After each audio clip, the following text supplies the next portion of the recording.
webinar this afternoon. Welcome to the Prairie Conservation Action Plan's Native Prairie Speaker Series. My name is Kayla Balderson-Burak, and I'm the manager here at the Prairie Conservation Action Plan. So every month, PCAP asks someone to present either in the form of a webinar or an in-person talk at a particular venue on anything to do with native prairie conservation or species at risk. This presentation will be recorded and uploaded onto our YouTube channel, so keep your eye open for that. And feel free to pass the link along to anyone you know that would be interested or couldn't make it here today. And at the end of the presentation, I will show you our website where all the links to our speaker series presentations are listed. So there are about 26 people registered for this webinar, so that's really great. Thank you very much, everyone, for joining. Keep your eyes open to our newsletter and our social media outlets for the registration link for our next speaker series presentations that will take place via webinar. We also have a couple upcoming in-person presentations tomorrow, actually, in Val-Marie with Grasslands National Park staff about greater sage-grouse recovery. Our in-person presentations are also recorded and uploaded onto our YouTube page, so you'll be able to find the links on our Facebook page and our website for that, and I'll show you that afterwards.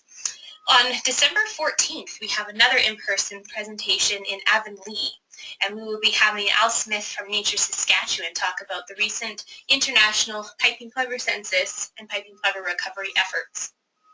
So if you do have any questions during this webinar, on the left-hand side of your webinar pop-up menu, there is a place to type in questions, so feel free to ask questions there, and I will moderate questions at the end. I would like to take a moment to note that in-kind support for this project has been given by the Saskatchewan Wildlife Federation and TR Outreach. This project was undertaken with the financial support of the Government of Canada and the Federal Department of the Environment and Climate Change Canada. Now a bit about Aaron. Aaron is a researcher and naturalist whose broad interests include ecology, entomology, and conservation. He grew up in La Ronge, Saskatchewan, and spent most of his summers exploring the islands of Lac La Ronge, staying at his family cabin. He recently graduated from the University of Alberta, where his master's thesis focused on how the size and isolation of islands influence the beetles that inhabit them. Aaron made the leap to studying insects when he began working with TR Outreach Saskatchewan in 2012. Discovery of numerous provincial insect records by TR Outreach helped foster an appreciation for their diversity, something he only thought was possible in the tropics. Today, Aaron will be discussing his ongoing research on the Gibson's big sand tiger beetle in the Saskatchewan Sandhills. Aaron was the Saskatchewan recipient of the Young Professional Stewardship Grant at the Prairie Conservation and Endangered Species Conference in February, so we're very excited to get an update about his work. So with that, I will pass control over to you, Aaron, and we can get started. Okay, can everybody hear me? Okay, so awesome. Okay, so today I'm going to talk about insect conservation. Oh, hang on, show my screen. There we go. Okay, so today I'm going to talk about insect conservation and our work with Gibson's big sand tiger beetle in the Saskatchewan Sandhills. In conservation, our ultimate goal is to develop a recovery plan for threatened species. But in reality, we often lack information about species. There's often gaps in our knowledge. And these might in turn impair our ability to manage them. So in the case of Gibson's big sand tiger beetle, there really wasn't any information on the population demographics of the species. So the ultimate goal of this project was to provide that information. So we've heard about other species at risk as part of the Prairie Speaker Series. We've heard about sage-grouse and burrowing owls and things like that. But the need for conservation is something that's occurring on a global scale. So you might have heard of the 6th mass extinction event, and that refers to the idea that humans are now influencing Earth's biosphere in a dramatic way such that extinction rates are now about 1,000 times faster than background rates before them. And in other words, these rates rival those seen in the other 5 mass extinction events, the most recent being 65 million years ago, which caused the extinction of the dinosaurs.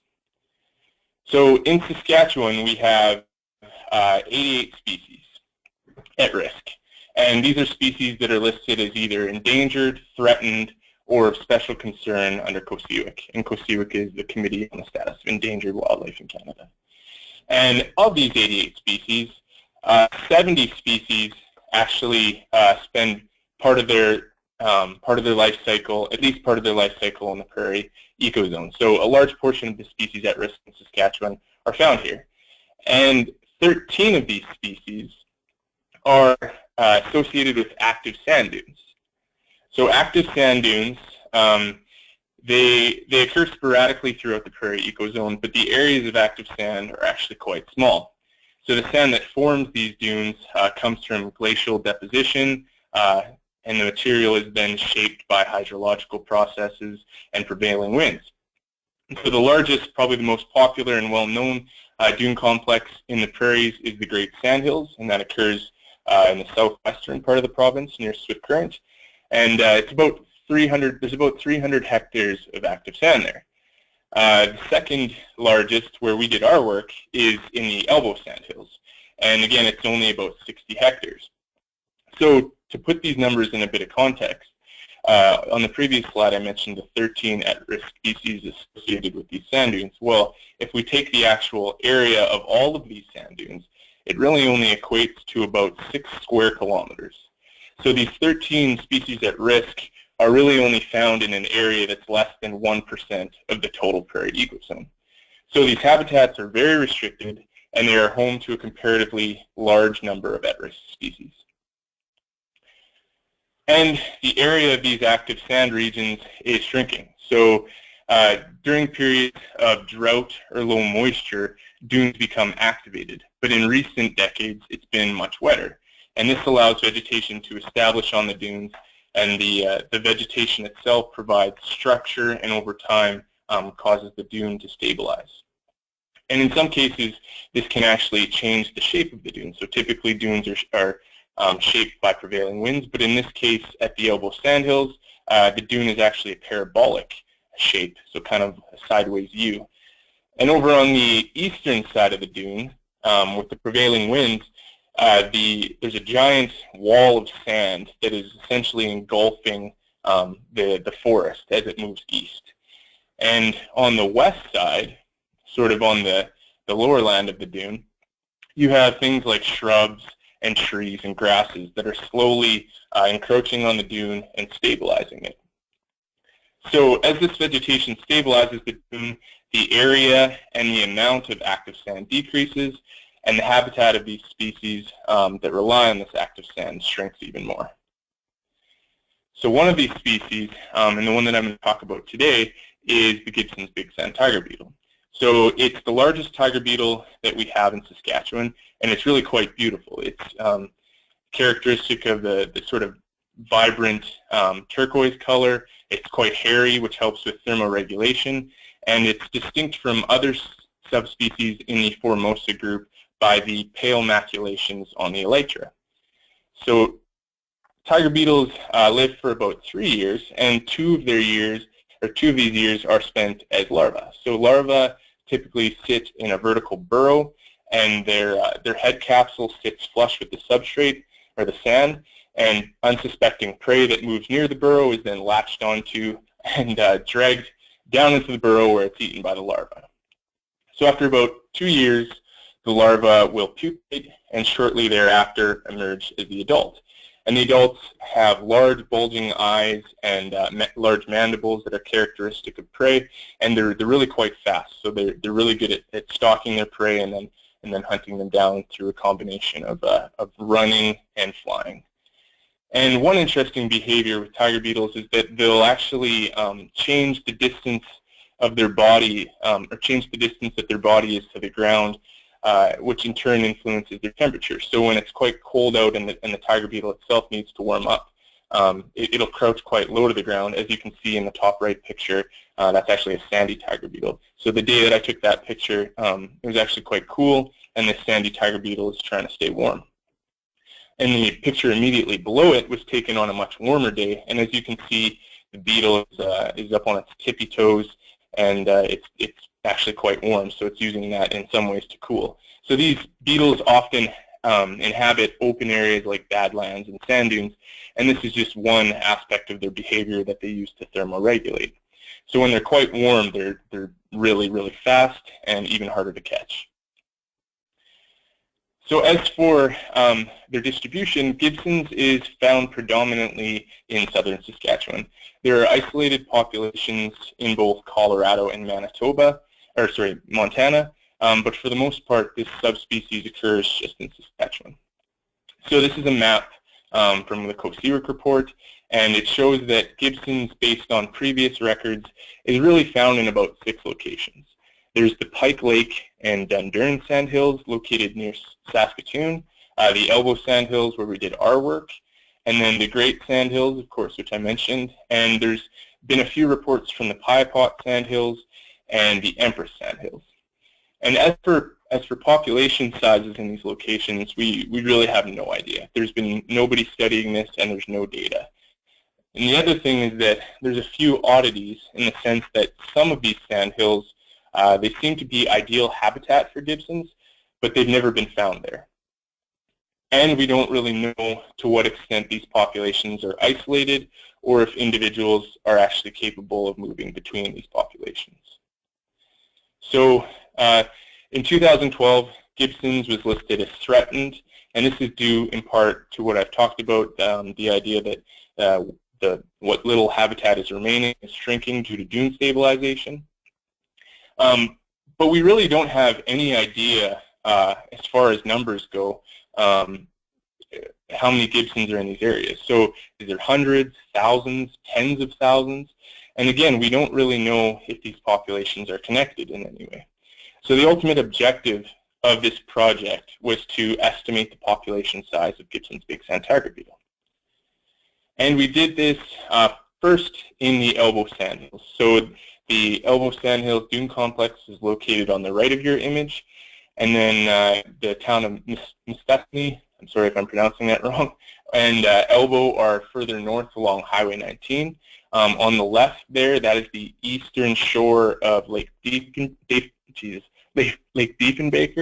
and then sort of right below the highway sign there is the Douglas Provincial Park campground. And then, of course, there's the Interpretive Center that's just off the highway. So the Interpretive Center, it's about, from the Interpretive Center, it's about a 3-kilometer hike from there to the dunes. So what do? We had a huge area to cover. The entire dune complex itself is about 45 hectares. So to make things a little more manageable, we split the dune complex into what we called interdunal swales. So out on the dunes, terrain consists of rolling hills, and between the crests of these hills, you typically have a trough. So in the image on the left here, the dotted black line indicates the crests between the dune, and then the white arrows indicate sort of the space within the swale. So this is the area where most of the tiger beetles are. So rather than estimating the population of the entire dune complex in one go, which would be really, really tough, we did the estimate within individual swales and then combined the total estimate for the entire dune complex.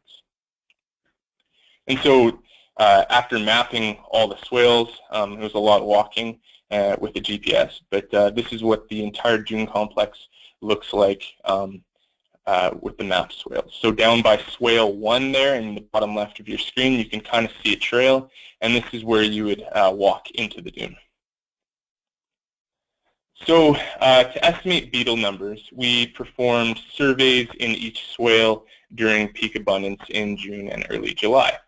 So the way that this worked was observers moved in a zigzag pattern inside the swale from one end to the other, and they captured as many beetles as they could with the net, placed the beetles in a vial, which we then put in we counted, determined the sex of each beetle, and then placed in a cooler so that they didn't overheat.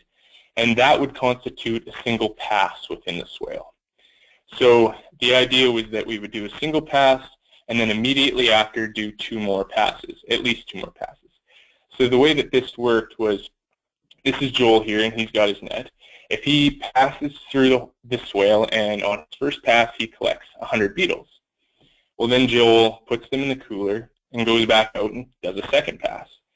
And say Joel catches 50 beetles. Well, that's roughly about a 50% depletion rate as long as you've got the same observers in the swale. So theoretically, if Joel exerts the same amount of effort on his third pass, the 50% depletion rate should be consistent, and on his third pass, he should catch 25 beetles. So we then took this data, used a program capture to estimate the numbers within each swale, and then ultimately, at the end of our survey, we let the beetles go. So there's a number of advantages to this method. One is that you don't have to capture every beetle that's in the swale. The idea is just that if you can get consistent depletions with each pass, you can get a decent estimate of the beetles that are there. The other advantages are that it's less invasive. So typically with mark recapture studies, you have to mark the beetle. In this case, we didn't have to, and we didn't have to kill any beetles. So that was a good thing. The other thing is that because we did the passes in succession, we minimized the immigration and emigration that could occur while we were doing those passes. So we did them pretty much right after one another so that we would narrow that window of time. And the other thing is that we, using this method, we can get an estimate of the error. So we know, we have a rough idea, how close we were to the true estimate. So we've only done 1 year of this study so far, but the results for the summer in the elbow dunes was 1,106 individuals, and our error was plus or minus 131 individuals. And we found that the number of individuals varied highly between swales. So some swales had virtually no Gibsons, while others had quite high densities. So as far as what this looks like on the entire dune complex, this is a map showing the number of individuals per swale. So in the lighter colors, you have fewer individuals, and then in the darker colors, you have more individuals. And what you can see is that the darker colors, so that is to say the swales with the larger number of individuals, are kind of confined to sort of the northern area in the dune complex. And we're not really sure why that is yet. It could be, there might be habitat up there that we don't find in the subportions of the dune. There was nothing to the naked eye, but again, we need to go back and explore that. And the other thing is that this red line running across your screen is the provincial park boundary. So this is the northern limit of the park boundary. So in fact, the majority of the population and all these dark swales are actually located just outside the park boundary. If we look at the dune complex in terms of where individuals were captured within each swale, so that's indicated here in the red, you can see is that the red tends to be confined more to the periphery of the dune. So there weren't really many beetles or Gibsons found in sort of the more active regions of the dunes, or sort of the swales.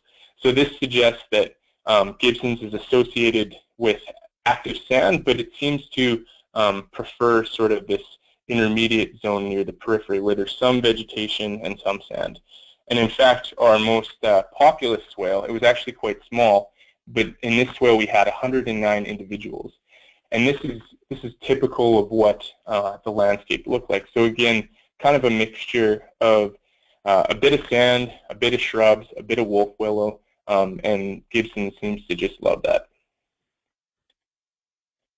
So we now have an idea of what the population size is in one of these dune complexes.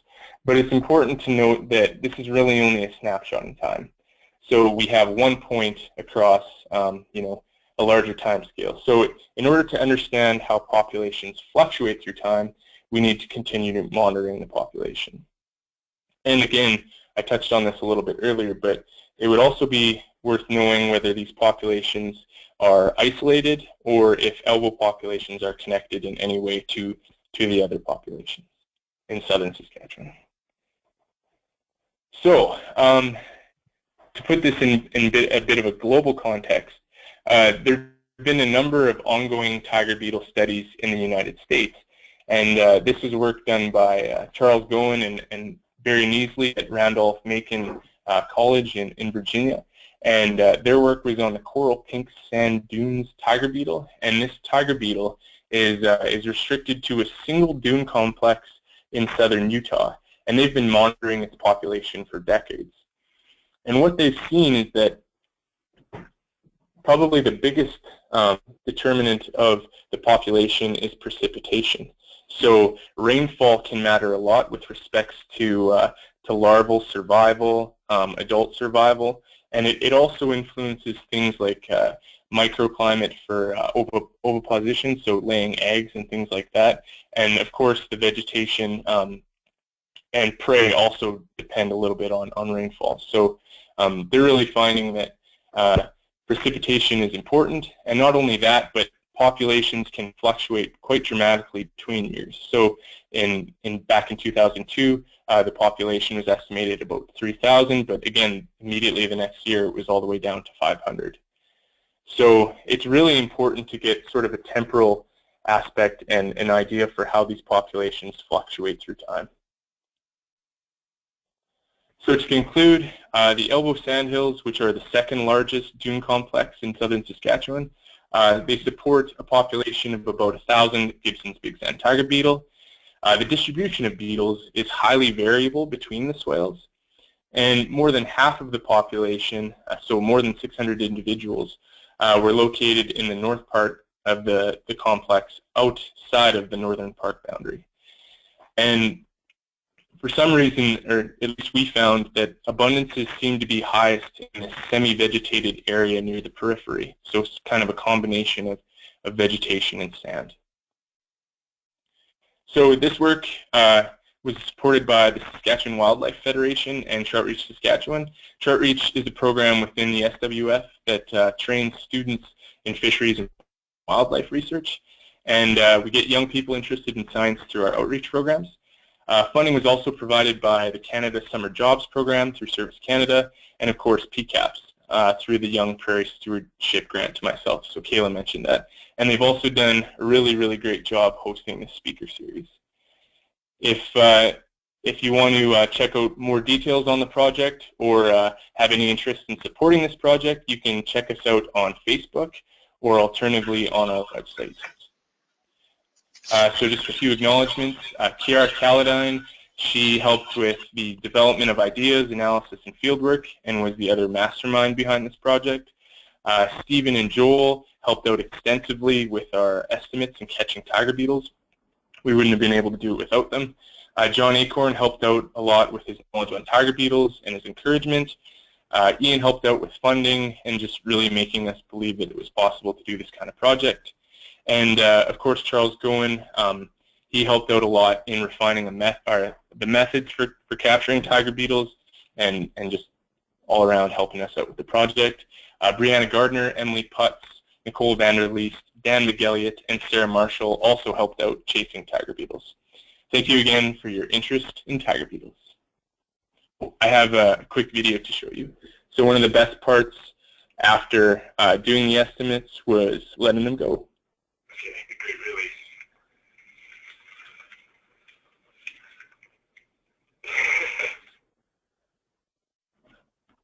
Thanks.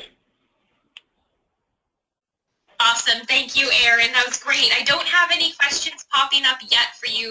But what I'll do is just show everyone the PCAP website quickly where our presentation links are. And in the meantime, feel free to type in questions, and hopefully some come in for Aaron right away.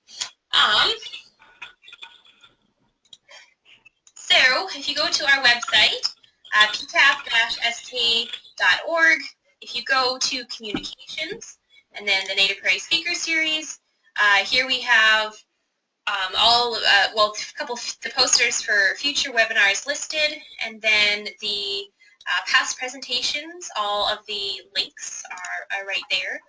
So if you click to watch the presentation, it'll take you to our YouTube page. So, and then, oh, I lost it.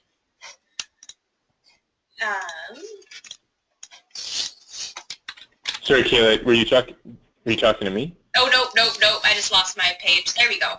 And then while we're also here, I'll show you our Native Prairie Restoration and Reclamation workshop coming up. This is our fifth workshop, our fifth Restoration Reclamation workshops. This is coming up in February 8th and 9th in Regina.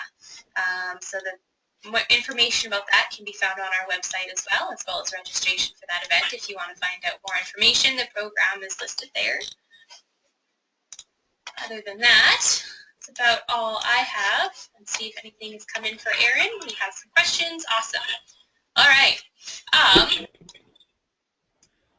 How long will the population study continue for?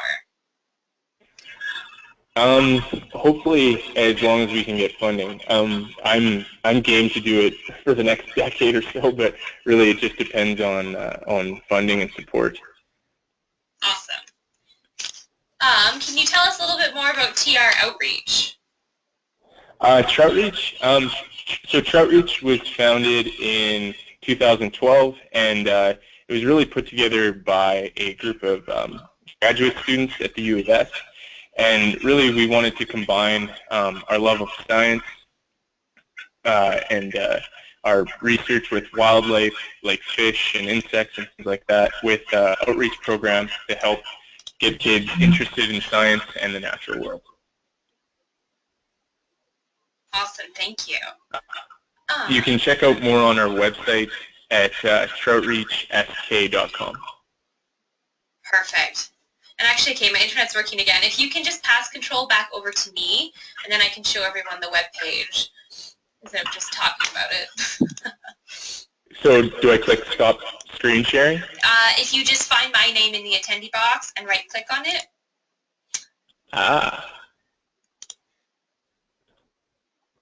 Then make me presenter. There we go. Perfect, thank you.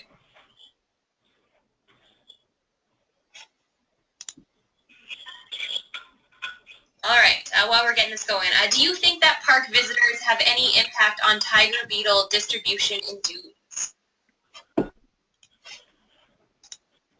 It's actually interesting that you mentioned that.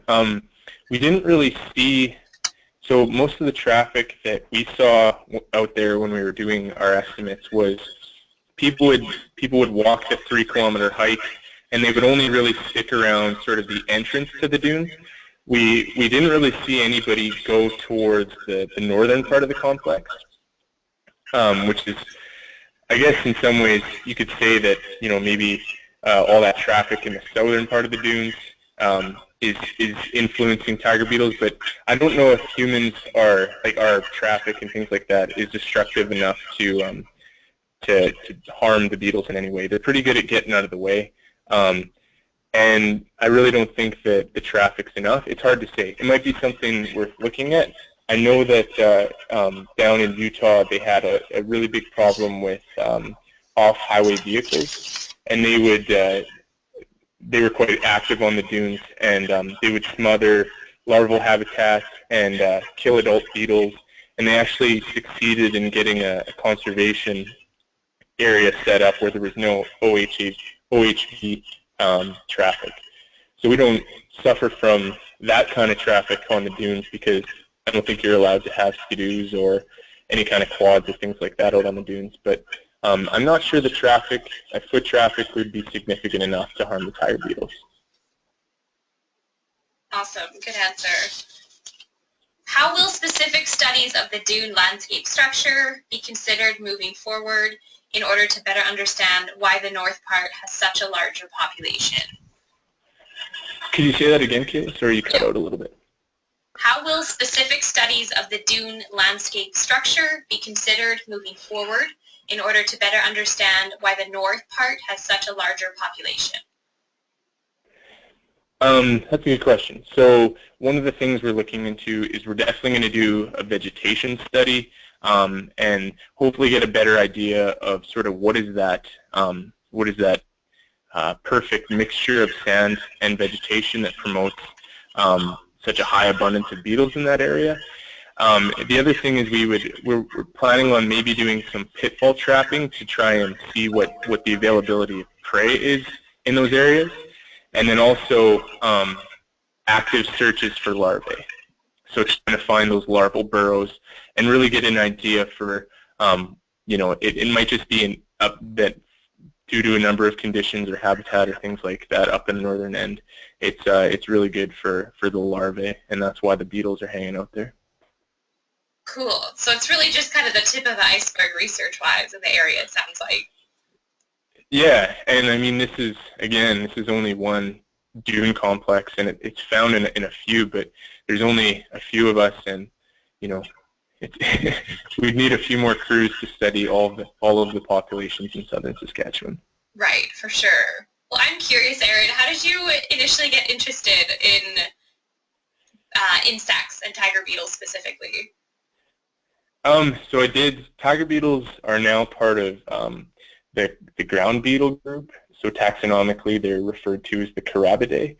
And I've always been interested in tiger beetles just because they're really beautiful and they're attractive and they're predators.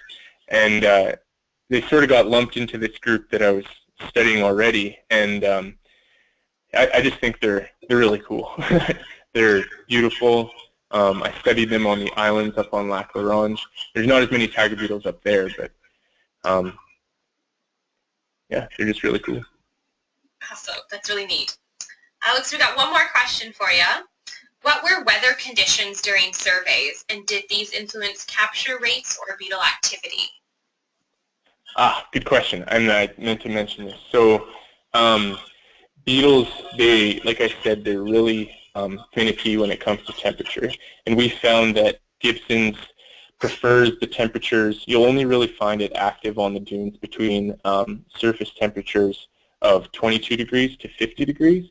So prior to doing each of the passes in the swales, we had a laser thermometer, and we would check the soil temperature to make sure that there weren't individuals either burrowing in because it's too hot or burrowing in because it was too cold.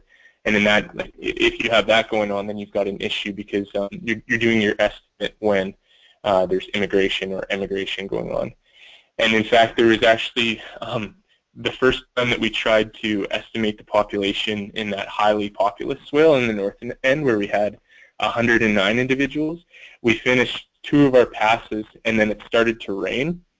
And it cooled off the soil temperatures pretty dramatically. All the Gibsons dug into the soil, and it never did warm up enough that we were able to finish, so we had to redo it all over again the next day. Oh, wow. So weather is really finicky, and fortunately, it seems like on the dunes, it just kind of has its own weather. A lot of the times we would see a storm cloud coming, and then it would just sort of go around us, and we'd manage to get a few more estimates done before the rain hit. Wow, that's neat. That the area just has its own weather system like that. It's its own microclimate. It's just interesting how that can affect things. Yeah, it must be all the sand. Like, it gets really, really hot out there. We've seen soil temperatures of 55, 60 degrees. Wow. All right. Well, it looks like that is it for questions for now, but I will include Aaron's email in the follow-up email that you'll get. You also get a little survey when you post the webinar, as well as tomorrow you'll get a follow-up email with just the link to just 4 quick questions that'll help us with our evaluations for our funding. So do feel free to contact Aaron. His email will be included in that email, in the follow-up email. If you have any other questions for him or want to follow up with anything, about anything for him, do feel free to contact him. I'd just like to take another moment to note that in-kind support for this project has been given by the Saskatchewan Wildlife Federation and PR Outreach, and that this project was undertaken with the financial support of the Government of Canada and the Federal Department of Environment and Climate Change. So now that I have my screen up here, I will show you our website quickly. So our website is pcap-sk.org. Then if you go to the Communications tab, then the Native Prairie Speaker Series, you can see all the future presentations listed first with their information, as well as past presentations, and the links to each of those presentations are listed there. And if you click on them, it'll bring you right to our YouTube page. And then in our upcoming events, we have our upcoming Native Prairie Restoration Reclamation Workshop. And if you are curious about that, this is our 5th restoration workshop that we'll be holding. There's more information here. You can find out the program is up there, and you can register online as well. If you want to find out more about that, check out the website and let me know if you have any questions. And other than that, I think that's it. So thank you very much for everyone attending the webinar. Feel free to contact Erin with any follow-up questions. And keep your eyes open on our social media sites. The links are found on the bottom of our website here for Twitter and Facebook and YouTube, so you can keep finding out about our future speaker series presentations. Thank you very much, Erin, for giving that presentation. It was really great, and I hope everyone found it useful and interesting. Thanks for having me. Oh, wait, we may have one more question. Nope, never mind. Just people saying they enjoyed your presentation. So, awesome. Okay, thanks, Erin, and have a good day, everyone. Thank you. Bye.